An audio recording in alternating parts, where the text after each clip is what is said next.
Boom. All right. I It don't know normally how to. takes a little bit to Okay. start up on Substack. So I'm glad we have you, Nick, because I've never actually done this before. oh, I yeah, mean, it looks great, but I wonder how long, in terms of comments, I guess you guys will see them. I don't know. no, you actually have to pull up each live itself Oh, individually. I They see. don't aggregate the comments. I think they're getting close to being able to do some So of that stuff in Substack itself. Um, can you but we kind of all help me through? should. Do you have guest channels enabled on it?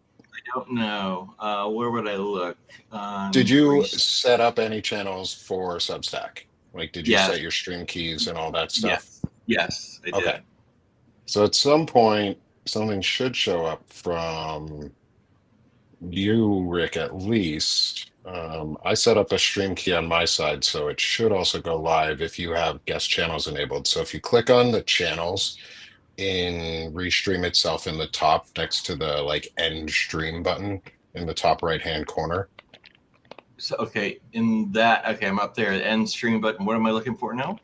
If you click on the channels right next to it, Yeah. oh, I see mine. Never mind. You do have guest streams enabled because I've got mine pulled up right here. Okay, good. Yeah, like I said, Nice. it takes a little while. I tend to for mine, I put a like 1 minute countdown. Oh, yeah, I see Um, it with the music. yeah, and that's Hmm. actually music that I composed when I was in college, Oh, I like and it. had performed by some friends at the time and performers. So I have a variety of different pieces that I use.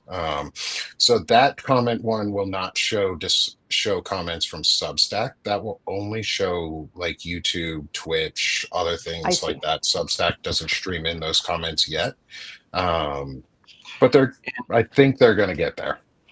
And just my question: how do you know when you've got guests or what the guest count is? Do you have to log in from the Substack side to see that, or do you see that Oh, in number? terms of like how many live people are watching live, Well, you still yeah. have to be on Substack for that and look, and I just sort of aggregate together who's in which channels. Okay. So if yours is set up to stream live too, on Substack, you should be able to. I see Rick yours right there, so I've got mine and Rick's.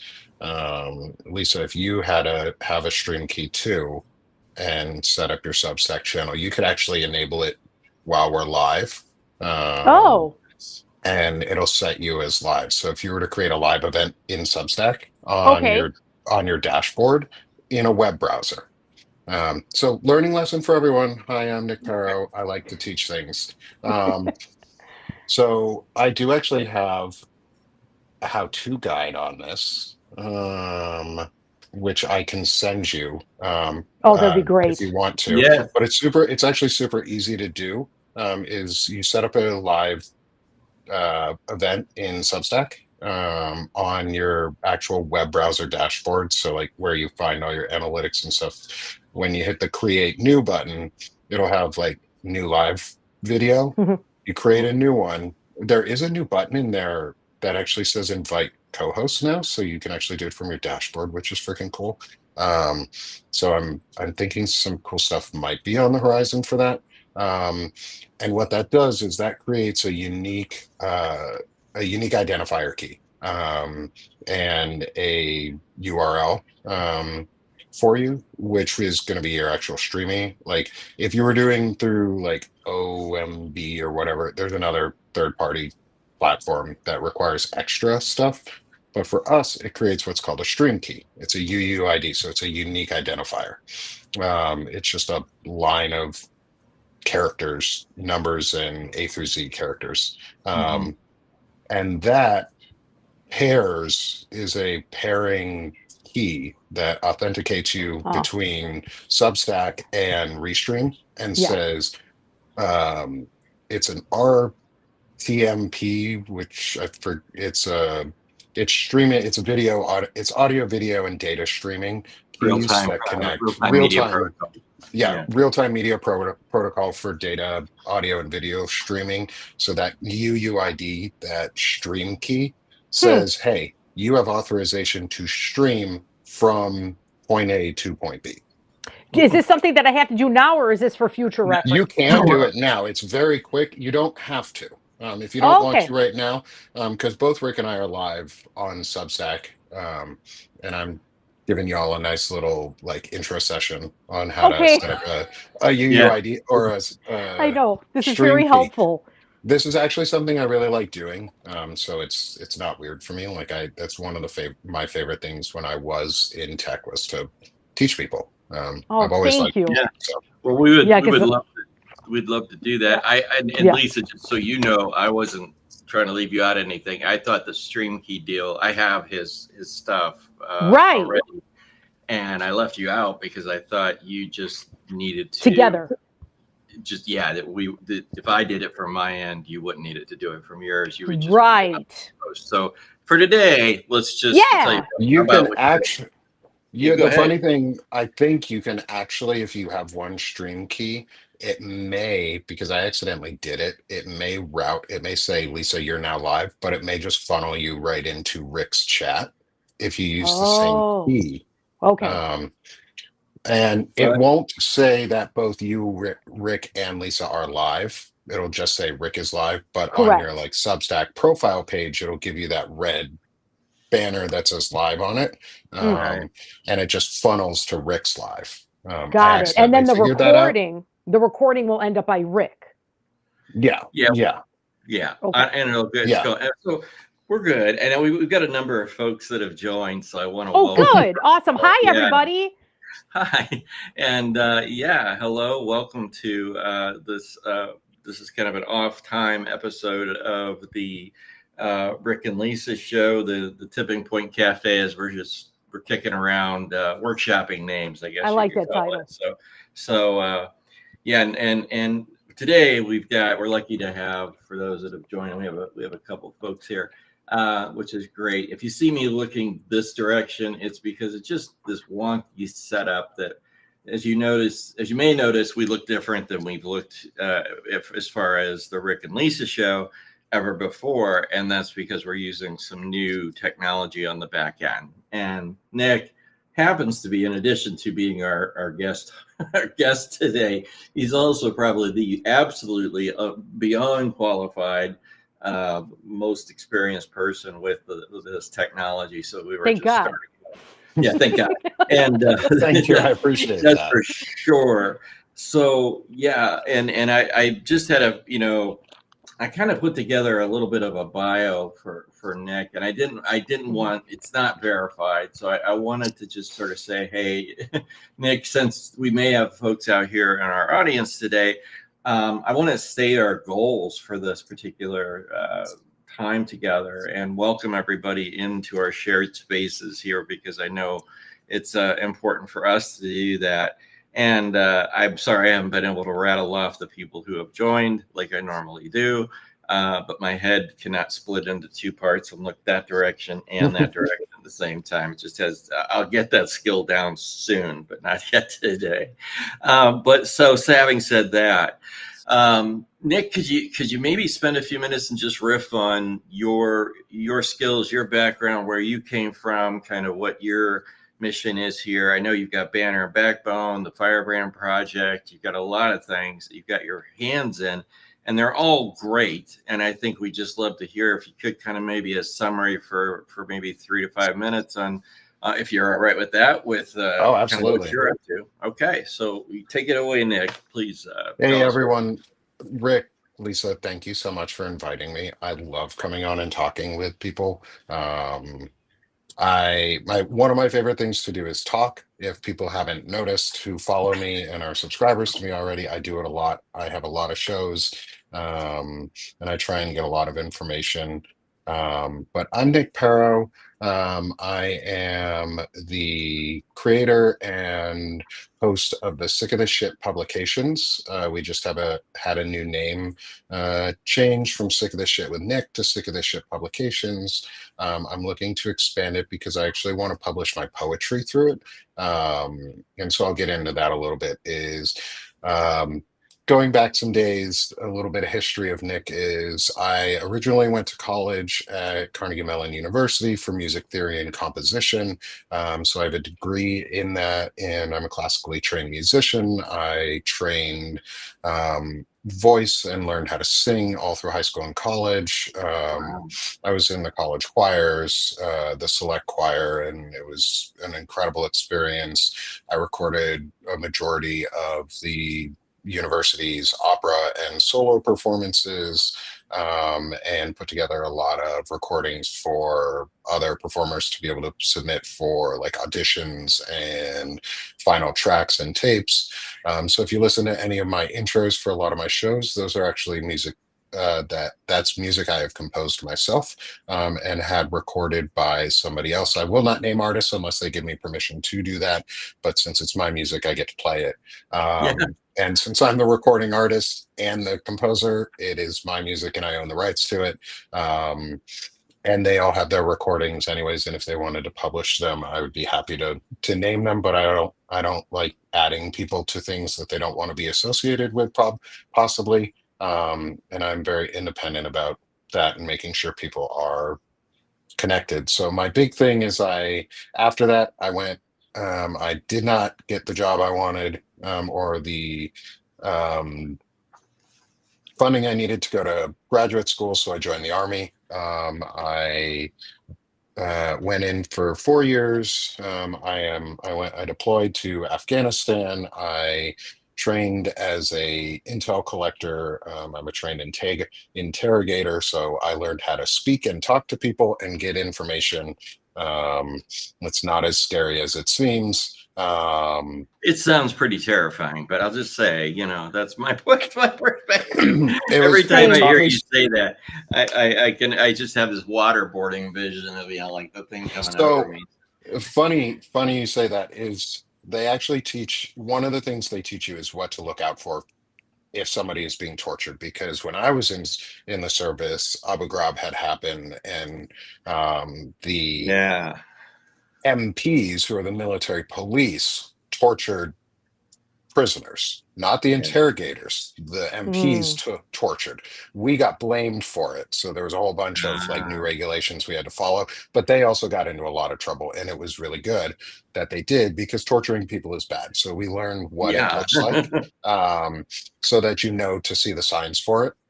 Because it's highly illegal to torture people. Waterboarding is very illegal. It is a very effective thing, but it's really illegal. Really, Yeah. really illegal. Don't ever do it to anybody. Don't ever offer to do it to anybody. Don't ever offer to have it done to you just for fun. It's not worth it, friends. But anyway, after that, I deployed to Afghanistan. So I'm a combat vet. I went to a place called Fob Shank. I lived under, or otherwise known as Rocket City, while we were there. Our 4th of July was a lot of mortars coming into the base. And so we got a really interesting light show. Wrong direction. Wrong direction light show, but our base fired back. So we got a good light show in the other direction too. I got out a little while after that. And I became a truck driver. I got out actually using the Skill Bridge program in the Army to get my CDL, and became a truck driver. Drove trucks for a few years while I got my second degree. I wanted to ask before just as a kind of quick pause comment in there, Nick. Sorry to interrupt you. I apologize, but the thing I wanted to know was, I read the memo from Hegseth that was attached to one of the things that you had sent out or that you had published, and or there was a link to it or whatever. But it was a memo from Hegseth. Can we come back to that and about the southern border thing? Because I'd really like to hear you talk a little more about that, because it sounded like a big deal. Okay. Yeah, there's a reason I brought up Skill Bridge specifically. when I Yeah. was saying this, because I used that program. And when I got out, the military, up until like just now, the military never pushes any Mm. other outside organization to go to. There is a blacklist of organizations or a do not go on list that's like, hey, these are bad places. You should not work there. But they Right. do not ever actively push for a single organization. And that's what they're doing right now to get people to transition out for 180 days while on active duty still to join ICE and do internal policing and work that is violating the Posse Comitatus Act. So yes, I'd love to come back to that because I think it's Okay. really bad. Yeah. Yeah. That'd be Yes. great. And please, please do. But anyway, you were kind of going through your experiences. I didn't mean to interrupt that flow of thought though. So love to hear more of what's. Yeah. Give me one sec. I'm responding. I got a couple messages in the chat about the music stuff too. So it's good that more than just me is classically trained and That's knows nice. knows music in my community. I love it. I've been in music actually for years, not classically trained. I'm a vocalist even now. My first band was a punk band, and then Oh, I'm nice. into metal, progressive metal, and now I also do like hired. A friend and I, he was in the punk band initially, so I've known him forever, and now we are hired out for like corporate gigs, cocktail parties, and it's so much fun. Oh, And that's it's awesome. it's like when we were younger, we were like principled artists. We'll never do covers. We're only going to do our original music. And now it's like, yeah, but now we get paid. So Now we it's get like, paid to do yeah, it. now Okay. now it's totally different. But it's fun. It's a lot of fun. Yeah. But I'm still doing the metal thing too. Now the classically trained, I love that. So yeah, I love that you have that background. My favorite genre is heavy metal. Yeah. And Oh so wow. like I've gone to Rocklahoma twice and I was in the mosh Yeah. for we watched Evanescence on the big screen while she was on the Oh, main yeah. stage. And It's a then Oh beautiful wow. voice. I think it was Wage War that we were at, that I was at in the mosh. I was literally at the gate of almost every single show Oh, that's up great. front that I was on for the stage. And I just had oh my God, it's so much fun.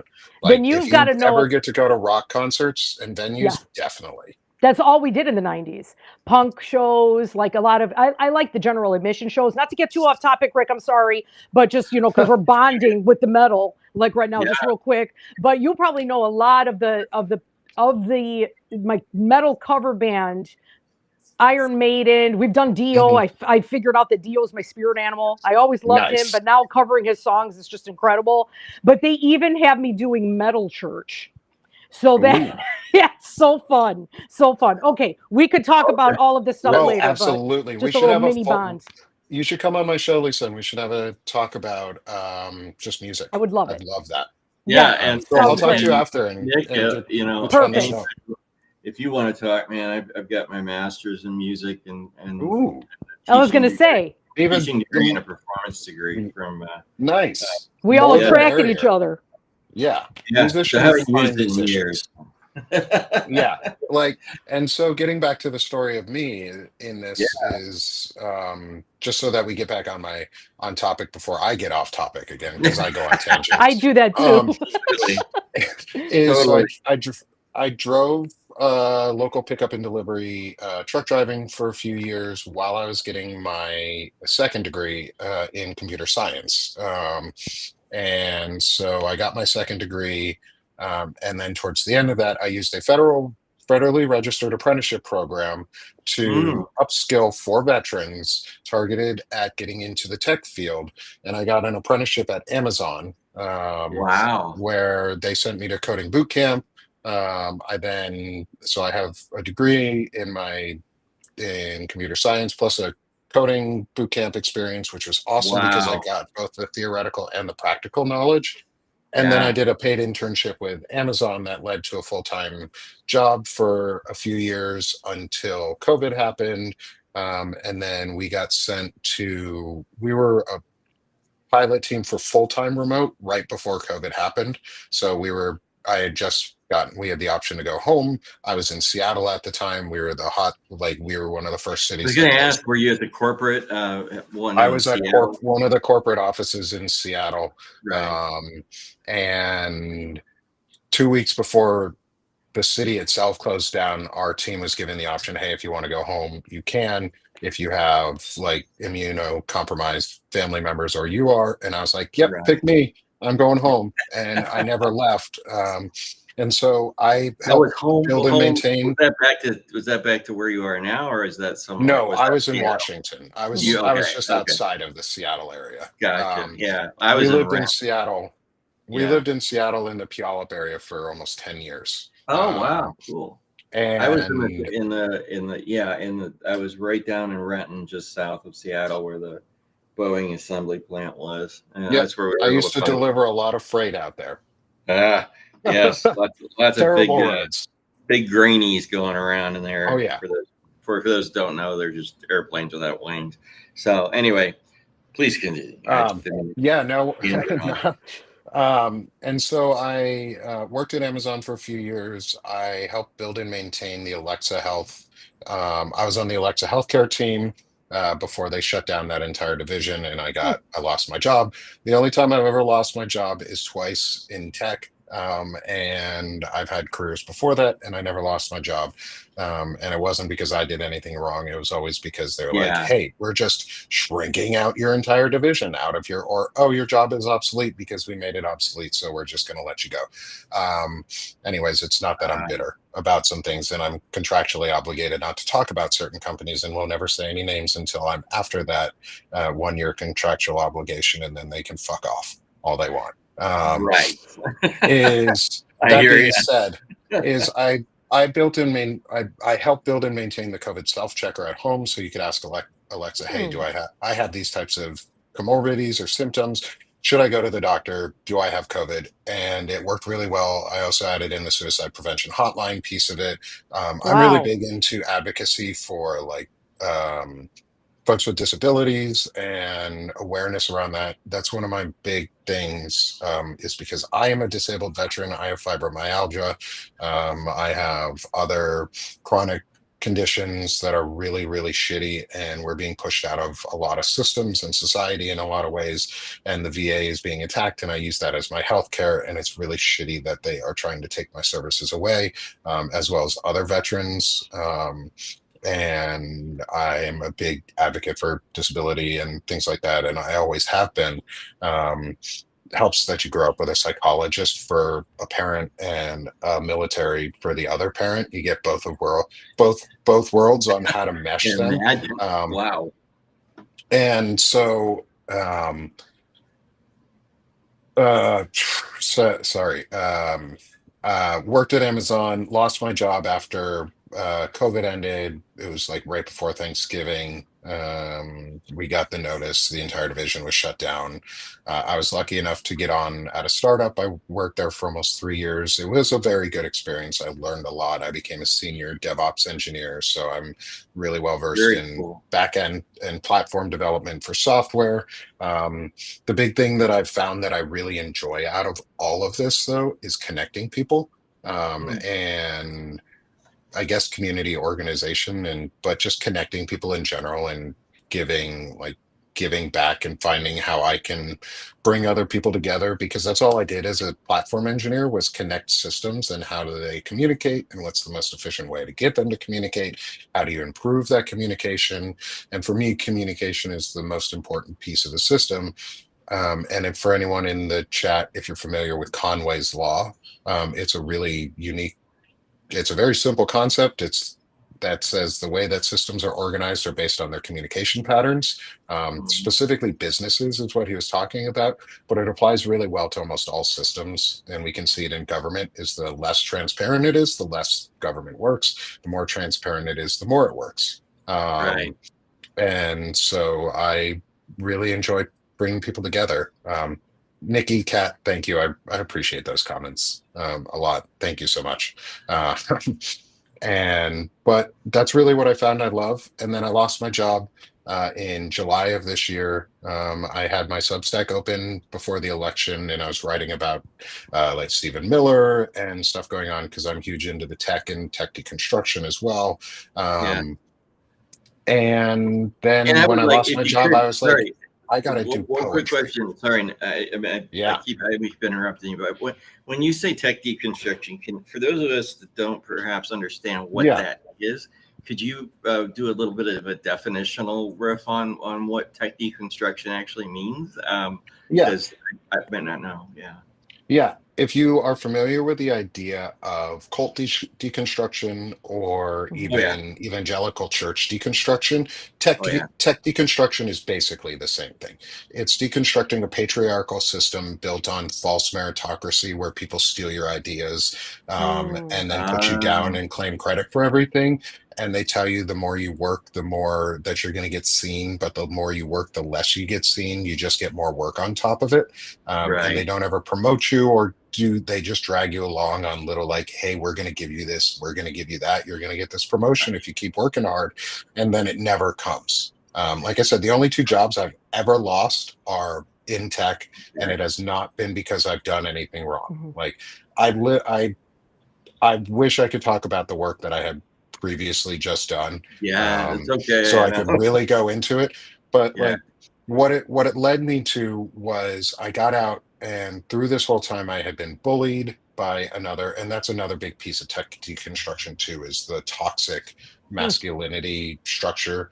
And what it really comes down to is I had a friend who was a recruiter, and she told my wife the reason that she couldn't do it in tech wasn't because she was a woman. It's because you need a partner who's willing to basically do everything else for you, because all of your time, effort, and energy is Sucked spent into it. working, and all Right. you do is work.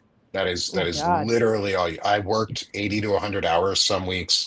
I was on my computer 16 to 20 hours for like 4 straight weeks. Um, Yeah, and and I one never of got a those, promotion. 6 months Mm. later, I got fired. yeah, Like, one of those places is absolutely, I know we can't talk about the specifics, so I won't, but I know that one of the places on your likely resume to obfuscate it a little bit. I know it pretty well. I have a couple of friends that have been through the grinder there, and one of them has come out kind of on the top side of it, so that's good. Unfortunately, the other, I think there've been about three. Yeah, I call them acquaintances, not friends. As in we've got along great and we work together, et cetera, et cetera. But they went through that meat grinder and they came out, looking very, very, very bruised because of all the things that you said, and because the culture itself, it makes a lot of sense when you talk about the word tech, the phrase tech deconstruction, simply because it is something you have to deprogram from almost and have yeah, to disassemble in your head and come out the other way, because those people who did get ground up by that particular company, were probably, it was probably one of the harshest environments to be in, especially in that area, in that geographic location from what we're talking about. But yeah, it's wow, what an experience just to even go through. Just that, I'm just picking up that one piece of it. All of it's amazing, but that one piece that you survived it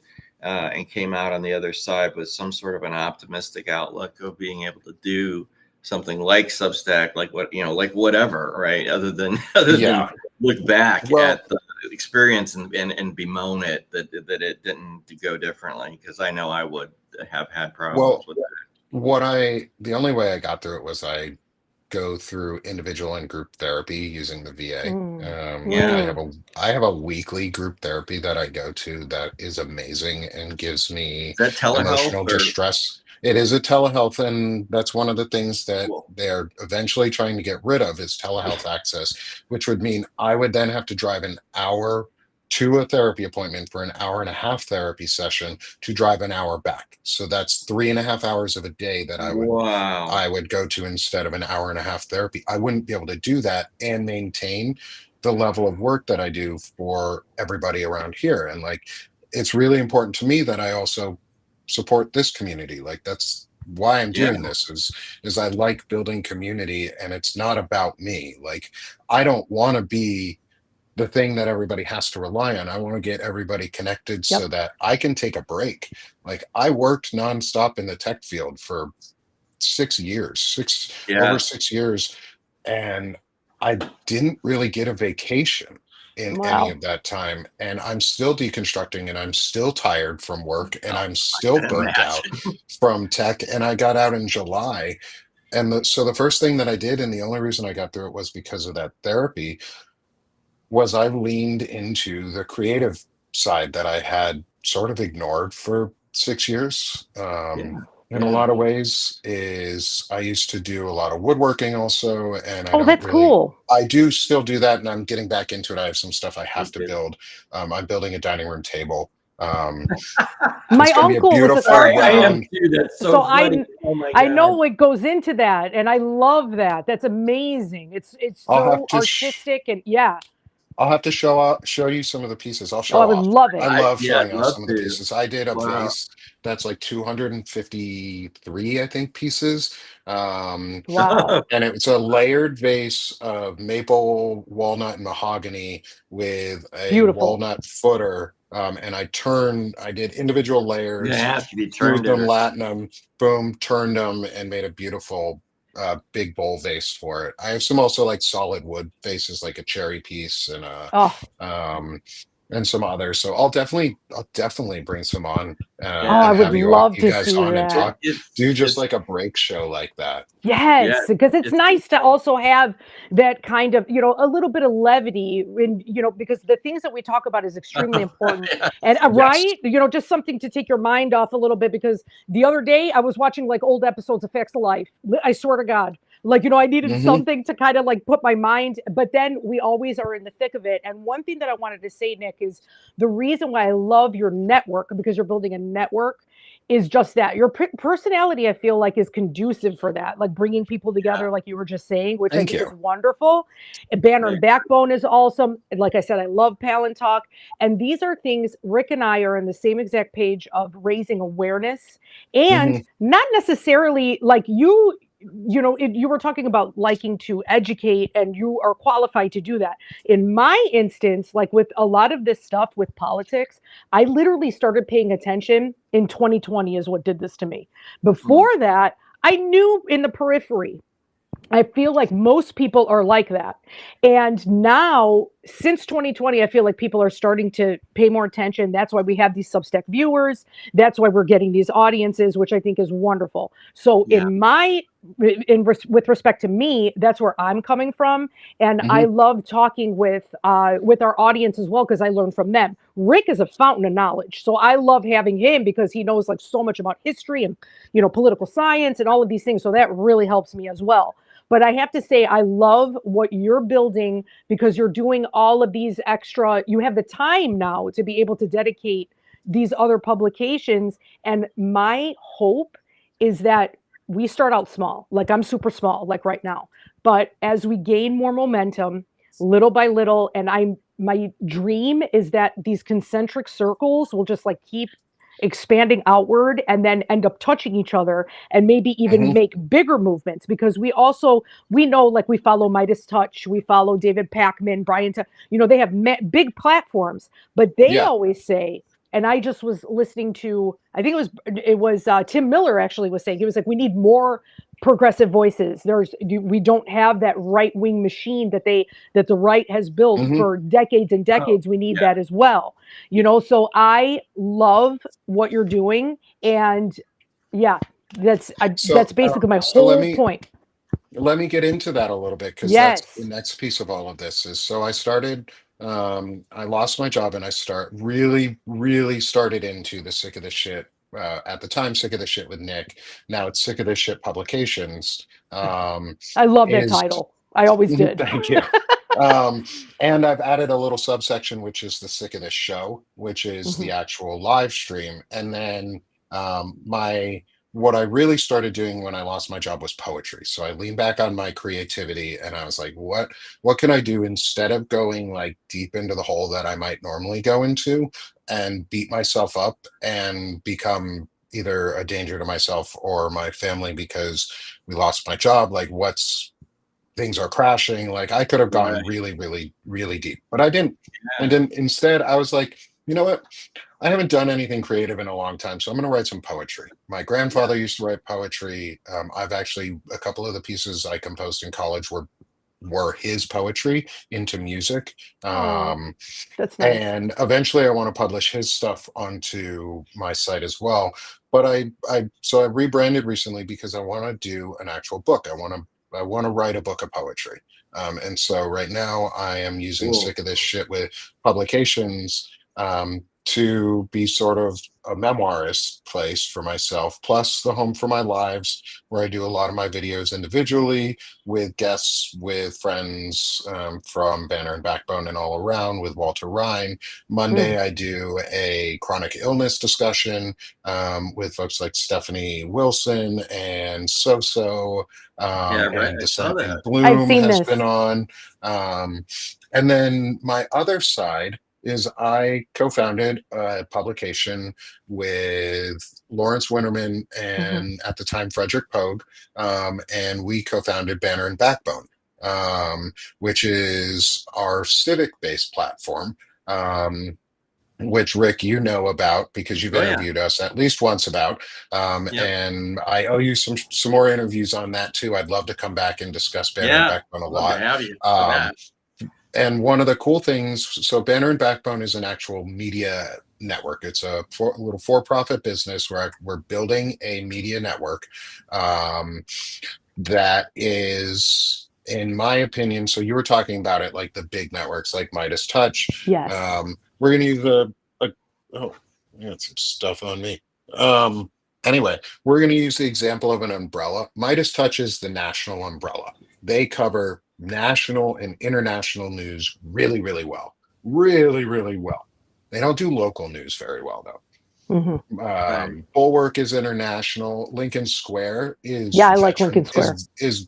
is one of my. I like Lincoln Square a lot. I support the majority of the networks in some way. I promote on them. Like Aaron Parnas is one of my favorites Hmm. to follow. I've actually gotten the chance to speak with Lev Parnas, Oh, his I love dad, Lev. which is super cool. I'm getting to know folks like Dean Blundell and Zev Shalev. I'm actually going on, or sorry, Dean is coming back on my show tomorrow for a Sick of Oh, This Show cool. episode. This will be, I think, our third or fourth time he's been on one of my shows. Yeah. But for Banner and Backbone, we started the network because we were like, well, we need to get an impetus of like, it was right at the Epstein file stuff was starting to really come out. And we were like, people are talking about it, but not in a coordinated way. And Right. so we decided to do a 24-hour launch stream event with Banner and Backbone. A I majority of was the folks there. here were with us, and I love the support everybody gave us. We at the end of it, we were able to bring Ellie Leonard and Melissa Corrigan on as supporting contributors. Shane Urich is a supporting contributor with us. Walter Ryan is a supporting contributor with us. And so we're starting to gradually build and build the network. Today, we hit bestseller on Banner and Backbone for the first time. So Congratulations. we got to 100 paid Yeah. subs for Banner and Backbone today. So please continue to support the network because what it does, what that network is becoming, is we do shows like Palin Talk every week. Shane and I do a Palin Talk every year, where every week on Mondays, where we deconstruct um, techno-fascism and the techno state that is being built and the surveillance state that's being built. This week we brought on Melissa Corrigan to talk about um, a flock Flock. safety case that is going on in Norfolk, Virginia about surveillance state and the collection of personal data and using it in police reporting and tracking people, even though they said they weren't, but they were. And the federal Mm. government stepped in, and now there's a lot of files being put under seal. So we're Banner and Backbone, in conjunction with Senate America, is supporting the download and purchase of to be able to view those files before they go under seal, so that we can put that information out in the public and host it for others to see. Um, And so Banner and Backbone is becoming something more than just a media place where we can host on Substack and YouTube. Is we're supporting people now. We're actually we're being able to support and expand the reach of our contributors to do local reporting. Um, and so Ellie Leonard and I do a show every Wednesday, which we'll be doing here at 4 p.m. Eastern, which is Powerful Voices, where we right now we're focusing in on the Epstein files Mhm. and the Yeah. survivors, and the powerful voices around that, but also the money network behind it. Last week we had Zev Shalev on with us to talk about it. But Ellie is an investigative journalist, and she's amazing. So I I've always wanted to build something to connect people and like get people connected and do the thing because I like building platforms that connected software and the people within the organization.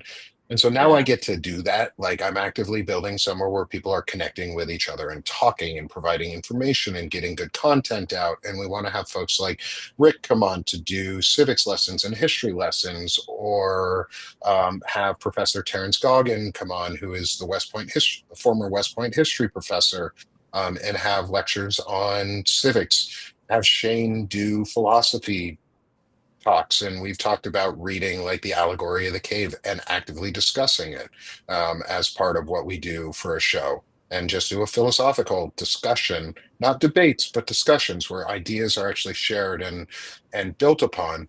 That's And my then jam. I and love then that. yeah. And then the final thing that we're doing right now, anyways, as we're trying to build it, is we started the virtual anti fascist book club Mhm. based on the Veterans Fighting Fascism and Task Force Butler model, run Wow. by Chris Goldsmith and team, who Chris Goldsmith has joined us and is joining us for some of the shows. He should be there for at least part of the show on Friday again. That'll be, I think, his second time with us for the book club. So he founded and wrote the book club and put together the list, or helped put together the list and organize it. And he's joining us as part of it, and it's really awesome. And so building out connections between different platforms and media groups. Hopefully someone notices us and keeps helping us build bigger. Yeah. But I don't want to be noticed in terms of like funding by like billionaires. I want other Mhm. folks like you, like all of us, to Yeah, Or support they each have that grassroots. other. $150 million Yeah, sweetheart deal that they just yeah. whoever. Like I wouldn't mind um joining some of the 501c4 Mhm. organizations for support that offer like funding for creators, as long as they don't tell me what I have to write and that I can't write certain things or report on certain things. Um, and there are groups like that out there that support creators, but we need more of them. They're like mutual aid support systems for creators. And that's a big piece that I'm also working on with Centered America and Melissa Corrigan. Is we do a weekly show on Wednesday mornings talking about centering the discussion and pulling the Overton window back into Mhm. reality. Mhm. And today's show was on mutual aid, and building a mutual aid system for each other. Um, and Well, that's specifically cool. for military folks who are possibly going to have to defy orders in case illegal Mhm. orders are given. They will lose pay and they will be put into the brig or a Oh my military God. prison more than likely, which means their families are going to lose probably their only support system. And it's on us to show those soldiers and service members that we care and that we have their backs, or they're not going to do it. And so we're trying to start and build a mutual support system That to is show a them. great idea because also general strikes, if that Mhm. ends up coming, in And for which, federal workers who yeah, may not get their pay because Trump wants to illegally withhold the furloughed federal workers' pay, yeah. things like that. If we have mutual aid systems in place, and we're fighting together, and it's ways that we can give back to each other and then pay it forward Hmm. again when we no longer need it. But we need people who are wealthy to support this without wanting to have their name on it. Like, if you're Yeah. willing, like Mark Cuban or Taylor Swift, like, you guys have fucking shitloads of money. Sorry about swearing, but you guys have buku amounts of money. Donate it to mutual aid. and give it to Right. the people, because that's what we need. Like literally, that's what people need right now is actual financial support and money, because our money is being taken from us. Hmm. Um, So and so I want to start help building those systems. I wanted to. If I don't. I hate interrupting because I love listening to you talk. But I have a couple things, and I was kind of looking for, you know, in the comments. There's obviously lots of support for what you're looking for, and one of the things that I've been trying to wrap my head around is something you keep coming back to about your love of connecting things, right? And I would be curious to get your thoughts on take two different social networks, right? Like take the Substack ecosystem that we have and the independence that we have and more of the I'll call it progressive mentality that this section, at least this zip code or this end of Substack has, and then compare that to a place like X, right? And you look at the toxicity. You're like, I have to read it for the stuff that I write. I have to dip my toes into that world, and it's a very it's a very hateful place. And so the Yeah. question is, what is the difference? The question to you is, what's the difference between both are platforms, both are obviously places for people to put their ideas. Elon Musk happened to buy Twitter, and he has his own set of ideas about how that should go. And then the Substack owners bought their platform, and they have fundamentally, I think, different ideas. How is it? How do we shape and guide? Is there ever room to expand and acquire or build into those what are now negative spaces like X? And or is there reason to, or do we just expand within the context of Substack, which we would then accept some of the limitations that might come with it? If you follow with me, right? They're not Yeah. necessarily they're not the Twitter of of certain types of content. You start to accept some boundaries with Substack that I don't think you have to necessarily accept the same boundaries with X or Blue Sky or whatever. So what's your thoughts on both all these are platforms. It's obviously the people that pollinate them, and then it's something on top of that. What is that is different between our world and the world of X, or pick insert platform here just to compare it. What do you think is going on? Um, I think fundamentally because Substack started as a writer first platform and is really a Mm, content writing platform and is meant yeah, to put out ideas through longer form written pieces. Not always the thereby best losing marketing tools. 95% of the MAGA crowd. They're gone. So Yeah, like losing anyone who can't really write or read very I, well. Um, yeah, doesn't and like who isn't into always keeping like a up to date on the most Hmm. like hot thread going on. right. Um, is I think because Substack is still really focused on the writer model, that's Mhm, really good, because it is about the publications. They are moving towards more like they want to add in like mhm. advertisements for lives and things like that. That Mm. is a rumor I hear is coming possibly.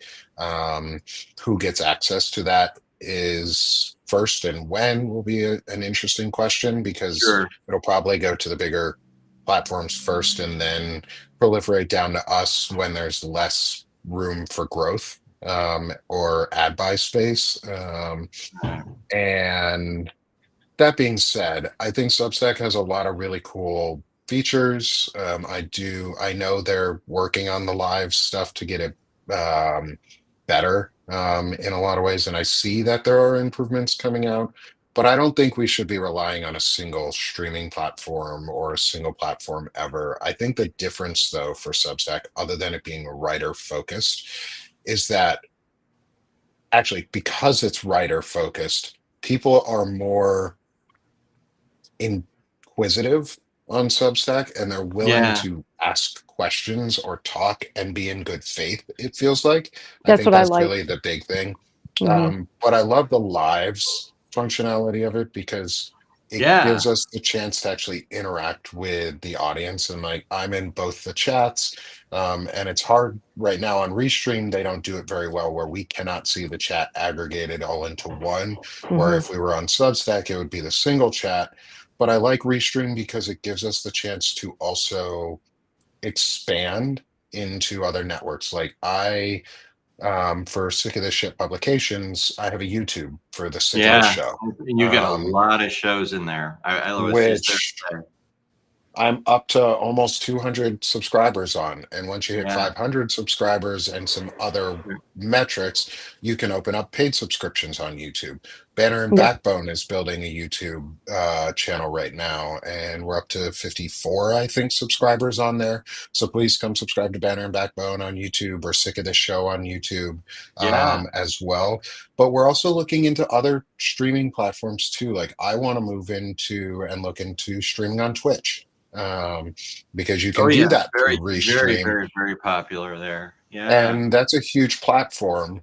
Um, and yeah, I think there is value in possibly using tools like X, but I'd rather use Blue Sky, where it's Well, and that less gets to kind of the heart of the viscerally question. angry. Sorry about that. That gets kind of the heart of the question. There seems to be like a unrepentant anger over there on X that I will wander in, stick my fingers into the vat of acid, burn off my skin, and pull them back out again once I've had enough pain for a day. And it's like that. I say that with sarcasm, but I mean that there's like a different ethos, a zeitgeist. I'm trying to put my finger on what that right word is, but it's a different character that is inherent to this versus a platform like that where there's just seems like the dominant gene is a lot of hateful, very immediate, spiteful criticism Hmm. back to people. And I don't know if you see that, and it's I don't know if it's a technical problem or is it just is it a tech problem combined with a, because we talked about It's a reader. mission problem. Okay, so you It's see a it as mission that. problem at X. Yeah, Okay, is so Twitter became X, which is really just an extension of 4chan and 8chan mentality, which is the yeah, right wing, alt-right Hmm. pipeline mentality, and right, groypers and that gross, Yeah, disgusting that thing. So scares me the most. it's a systemic issue for yeah, X because they enabled it. It was a purposeful choice to do what they did.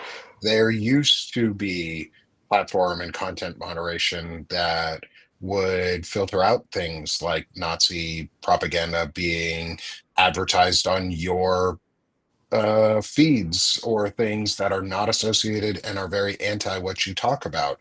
Um, sure, because Elon Musk is a neo-Nazi and he enables neo-Nazi and Nazi rhetoric and fascistic rhetoric and hateful rhetoric because that's who he is and that's what he wants his things to be. Like I'm not afraid to use those words and talk about folks like that. Um, is he's also been listed in the Epstein files. Hmm.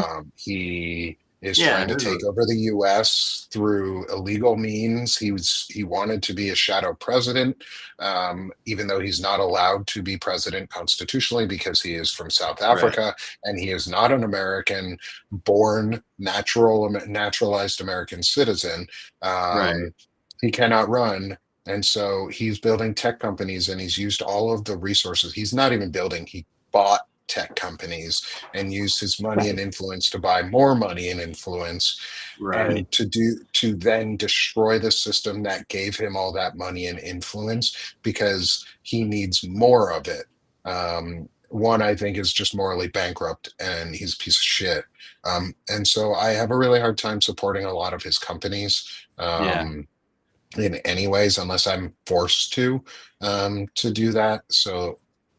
So that's also like part of the big focus of Palin Talk is talking about issues like that, where folks like Elon Musk and Peter Thiel are destroying the system that Right. brought them all this wealth and money because they want more and need more control and power and think that they can use us to get there, and we're just pawns and peons to them, and we're worthless pieces of shit. And I lived in the tech community where people treat you like that, and you are Yeah. literally just a worthless peon to them, Ugh. because you will build something for them and you will spend all of your heart and time, and they will con you into saying you're a 10xer or a 100xer, when that really means you're just a slave Yeah. and you just Yeah. work all the time. I worked all the time. I'm like, the Well, fact and that then I'm that still brings up something married and else. have my kids is amazing. Like, Well, my that's what wife is Elon prides fantastic. himself on. I He prides wanted, himself on Yes, being just real quick, just what reminded me because of Elon.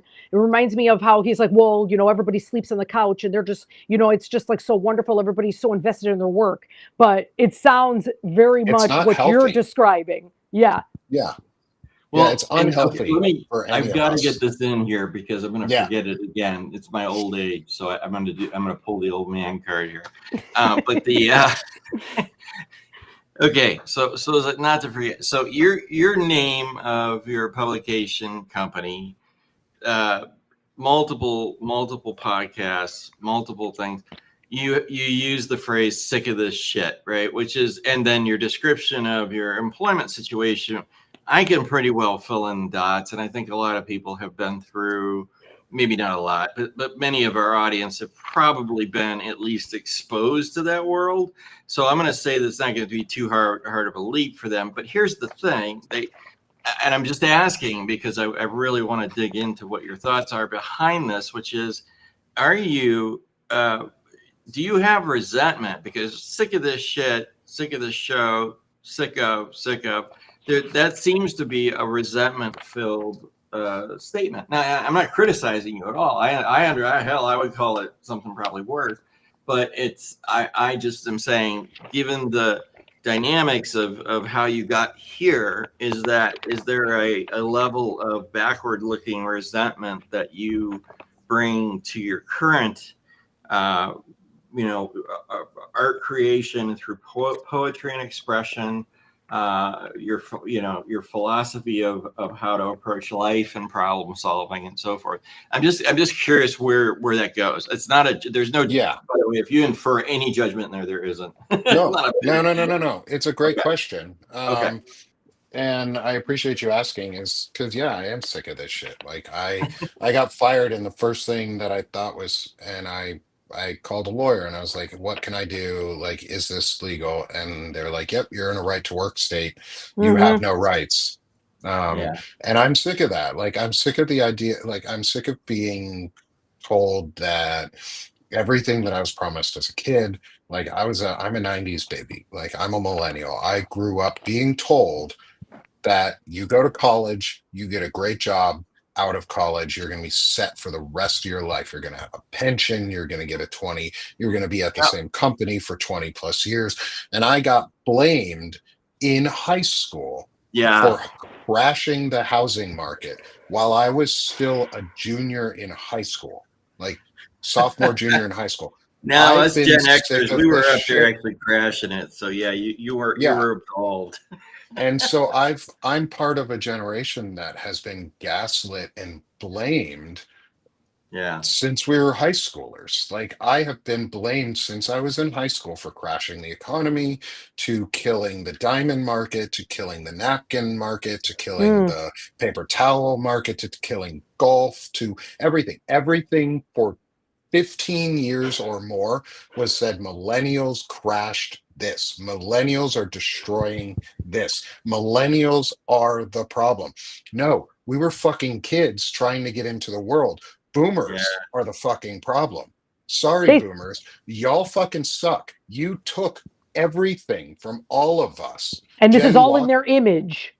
yeah, this Everything is that all we're in. your image. This is all what you guys wanted. Boomers, Gen Xers, and folks who are older.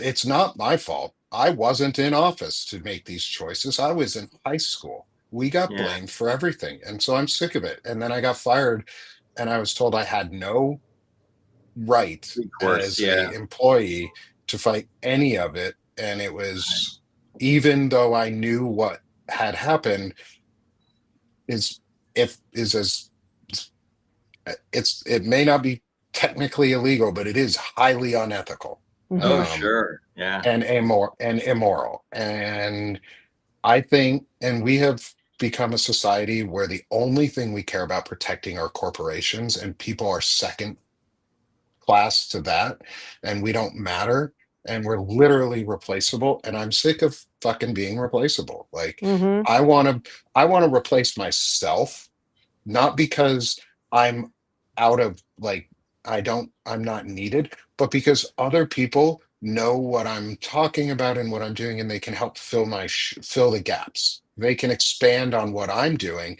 and make a bigger connection and bigger network and bigger pool. Like, Yeah. the more we bring in, the less that is required for an individual, because it's collective work, it's a community effort.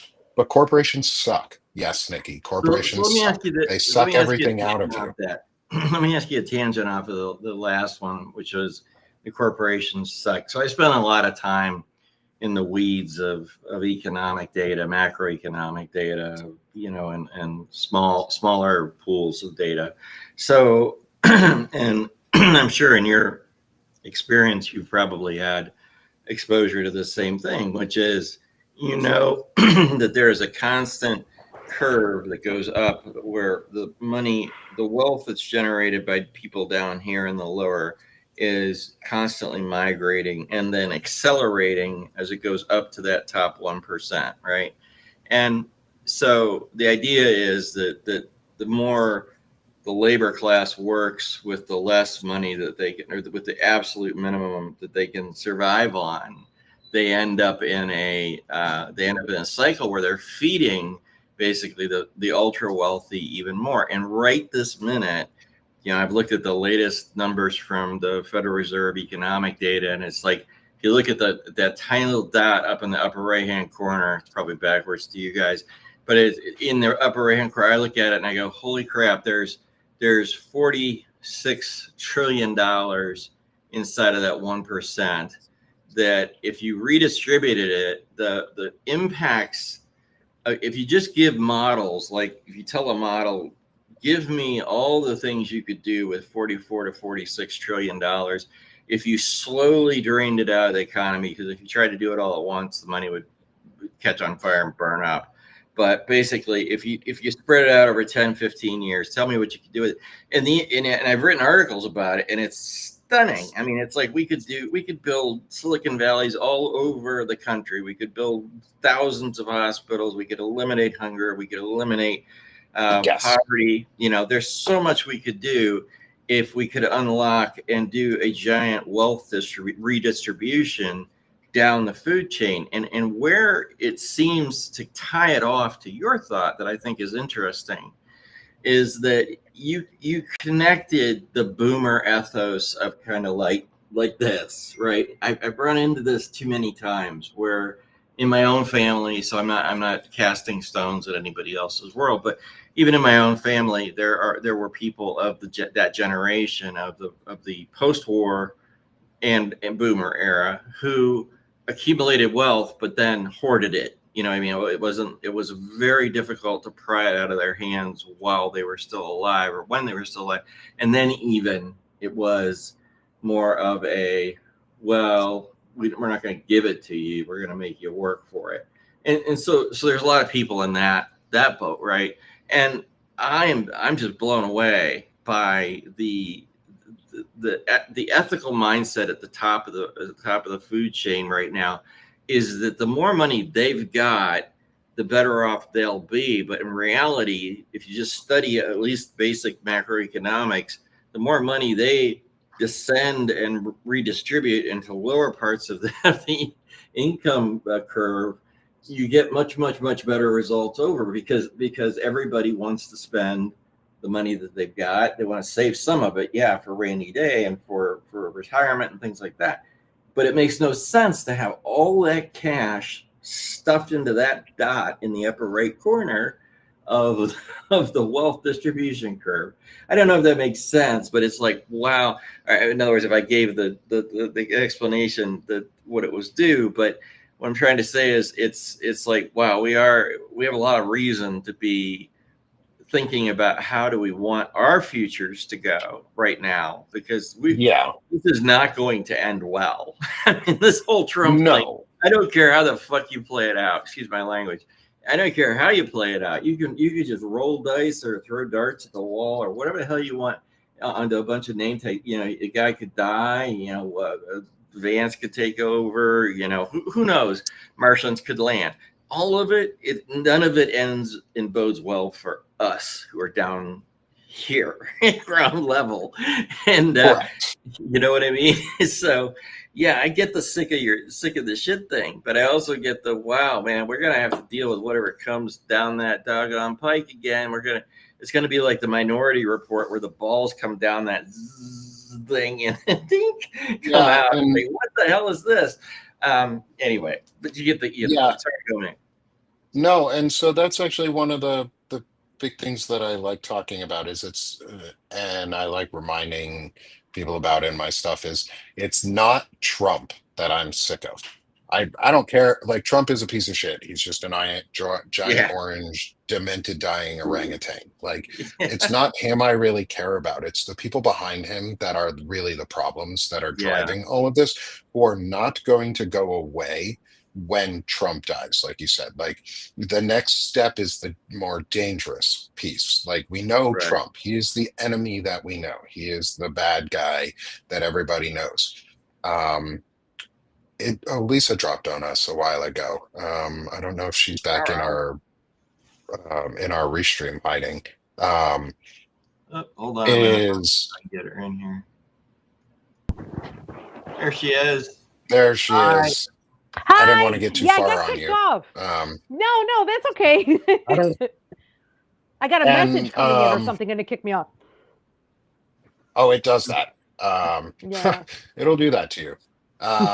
And so I know the danger isn't so much Trump, it's the playbook that's being used behind him that's enabling Yes, him. it's the And we Stephen need Miller to talk playbook. about them. Yeah. Yeah, It's Stephen Miller, it's Peter Thiel, it's Curtis Yep. Yarvin, it's Elon Musk, it's JD Vance, Mark it's Pete Andreessen. Yeah, Hegseth, Mark Andreessen, who does own part of Substack. Um, and it's that group, but it's also folks still like Joe Rogan, who is a huge platform and says The some really stupid manosphere. shit. Like, Mm-hmm. yeah, like really what I want to do is build a progressive manosphere, and a progressive peopleosphere where it Yep. doesn't suck, where it's non-toxic. That's why Fred Lawrence and I were doing the Wizards Council for a little while. That's why Lawrence Winterman, Jacob Summers, and I, who goes by the handle of Coach Cap, do our Knights of the Rainbow table every Thursday that we can, is because yeah. we're trying to relax a little bit, but we're trying to make a sphere that is safe for men to talk about men's issues openly without the right wing connotations behind them. And because we don't have those same hate that they do, we're there to learn and talk about each other and grow. Um, That's really and so, fascinating. That can so you I'm help? trying to connect with folks like that. Huh. So like most of these efforts that I've seen have not been directly targeted towards men and men exclusivity. It's been sort of like, and I'm saying on the progressive side, right? Most of the things that I've seen have been, let's get X conversation and X. It's been topic driven, not gender driven, and I guess that's how I would phrase it. Is that how you're looking at that manosphere thing? And I'm not saying it's right or wrong. I'm just trying to seek clarity for you. Yeah. And why? What is it that you see on the right counterpart, or maybe you aren't even modeling it after the right counterpart? What is it that you see on this side that says, hey, we need this now before more guys jet off to becoming radicalized right Republicans, to use Um, ours. yeah, I think it is about topics, but it's also about framing things Mm-hmm. in like showing people that like what we're actually for and that it's okay to talk about issues Yeah, and coming into it with like a mindset of acceptance and It sounds almost understanding. apologist. I hate to say, it, but It's when not your apologist. your tone flips a little bit. So I just wanted to find out what was going on. I'm not. I think it's great. I just want to Yeah, understand. it's not apologist because I'm Okay. not apologizing for my views. I am very proud of who I am and the views that I have. When we do our shows, we are very proud of who we are. Like Yeah. the Knights of the Rainbow Table is a is two pansexuals and a gay dude doing news as and having fun, and we wear Power Rangers shirts, and I That's have awesome. and like we do fun things, but we talk about just social stuff, and it's more social commentary or cultural things, um and we blend in politics a little bit. It's not so much about the politics for that. Didn't you It's our guys time to take a also break. didn't you guys also have highlight like the toxic masculinity type of things, and like basically not necessarily redefining masculinity, but kind of, Yeah. right? Like just Yes. making sure that masculinity is not like the toxicity that has been historically presented to us like over the Yes. That's a decades. great point. Is it breaking the hierarchy or the I'm sorry the patriarchy? Is the goal of this to break the patriarchal what's the word model um there's a word I'm looking for but I Like can't find it. the stigma or the yeah, Yeah, something like that. Yeah. yeah. So Yeah. how's Yeah, that we're work? trying to break down like patriarchal system Okay. by just being ourselves. And Hmm. we are actively talking about how like we criticize other men. We like Yeah. I talk specifically about like how do you critique or like how do you bully the bully um without attacking personhood, because and we talk a Huh. lot about the difference between attacking ideas and personality versus attacking personhood, Yeah. um, and Hmm. how you reframe conversations, because we're not nice when we talk a lot of times, and we still do, like we still joke around with each other. We Yeah. are able to talk about women and things going on, but we're never demeaning towards women. It's never Right. about demeaning or belittling That's anybody cool. Yeah. other than other men. And like I specifically belittle certain men, but I it's also about being able to do that proudly and take Yeah. away the stigma of words like I'm gonna use this. We don't call men in our channel pussies. We call them Hmm. testicles. We call Yeah. them testicles or taints or penises because a Taints. testicle is soft, weak, and can be squeezed, and that's really what they are. Like Ow. I whereas like a all the thought and like put into it. we go even the step further. It's you can't be a pussy I'm because a scared. pussy can take a pounding and Hmm. pushes out babies. And women are way stronger, and we talk about it like this. It's like, hey man, it's cool that you're strong and big and burly, but she can push out a baby. Like Yeah. you put on that period pretend pack around your waist and it electroshocks you, and you like fall over on charge number one, and women are up to like 10 and 12 and Yeah. more The on a pain consistent tolerance. basis. And so it's like we talk about how like men have made these big statements and bold statements about how masculine we are, but it's really I like we're redefining masculinity to lose the gendering of women as lesser, so that women are seen as people, because we don't see women as women, we see women as people. And there's a big Hmm. distinction is because I see myself as a person, and I want to treat everyone else the same way, so I don't Yeah. demean women by using derogatory terms for Right. men about women, because then that's saying women are weaker than men. But if I call a man Yeah. by a part of his own masculine body that is weaker than anything that I could ever imagine being on a woman's body, because y'all take some abuse from babies. and Yeah. growing And children. and you're right. That is the intention in order, to emasculate a man. But Yeah. I will say too, what I always ponder on, and am just amazed by the irony of the idea of the alpha male that the right is obsessed with. And alpha Oh yeah. could also be female, but the alpha in itself is not all about being big and burly and being the one that Yeah. is, the strongest out of everyone. I always think of alpha as like the wolf, which can be very fierce and can be very protective, but also very nurturing, and also Yeah. takes care of the pack and takes care of the Yeah. loved ones. And there's a softness there. That's a true alpha. Yeah, and it's redefining to like it's putting that back in perspective. What you just said Yeah. is like it's taking it and reminding like part of being a man is the concept that we need to protect, provide, and defend.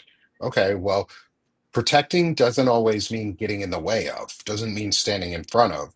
Like, I protect my family by building my Yeah. business, or Hmm. say I protect my family by getting out of the way of my wife building a business or getting a promotion or getting a better job, Sure. because maybe her role is much more important than mine in providing for the family. So the way that I provide and protect is get out of the fucking way and let my wife take charge in that way, so I can take charge in areas that she doesn't need to be able to do or have to take responsibility for.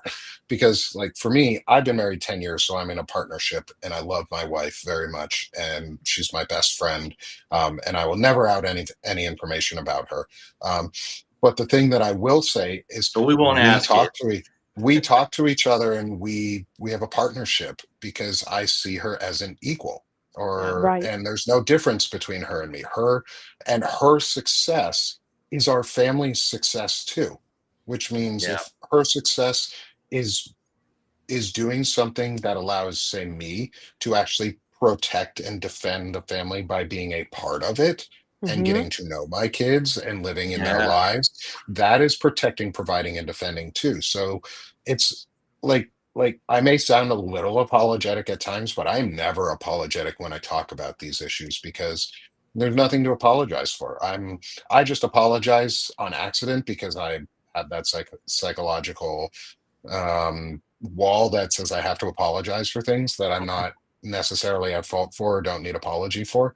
Um, but yeah, that's why I do this because I am That's sick really of cool. the shit and people putting us down and people making us feel like we have to hate instead of doing all sorts of other good things. Like we could be talking about how AI would be making all of us millions of dollars or dollars in general through a universal basic income, but we can't Hmm. talk about those things because AI has become this evil thing really quickly because the people who are using it, not the technology itself. Like I'm not a Correct. tech deconstructionist as in don't use tech, get away from all your tech.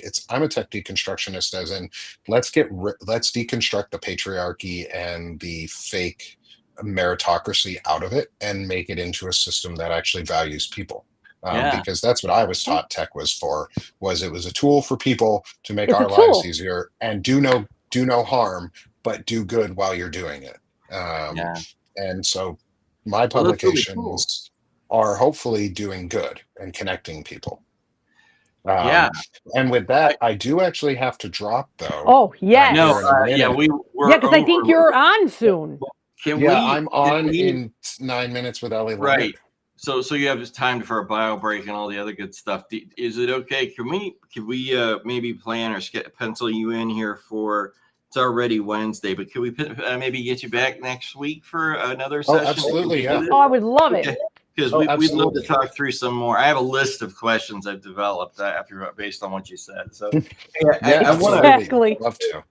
I want to thank everybody that is in the audience because we have just about 100, almost 100 4 away, and I appreciate all of you coming in and letting us into your space and allowing us to operate from ours and hopefully help and talk through some things that like Nick has brings to the table so much that we appreciate. Is I want just to plug it again. It's Banner and Backbone. It's sick of this shit with Nick. Go visit him if you haven't subscribed. Please subscribe to support his channel, to support his Substack.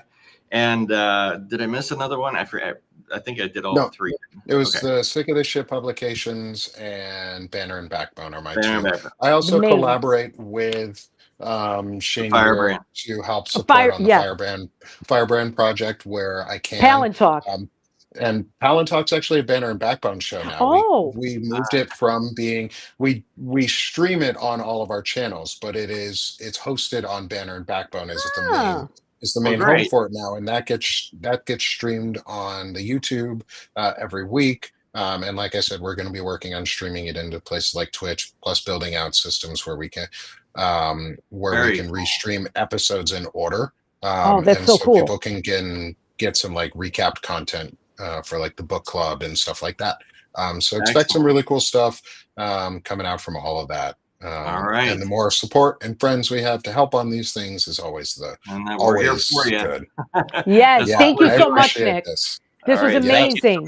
Thanks We'll everybody connect. for coming, and we Thank will talk. you. Yeah, Lisa, Hopefully, look see you forward to back it. here at 7:30 too. For Yeah. those of us. Yes. All right. We'll see you take guys care. later. We're going to be disconnected now. Thank you so much. All right.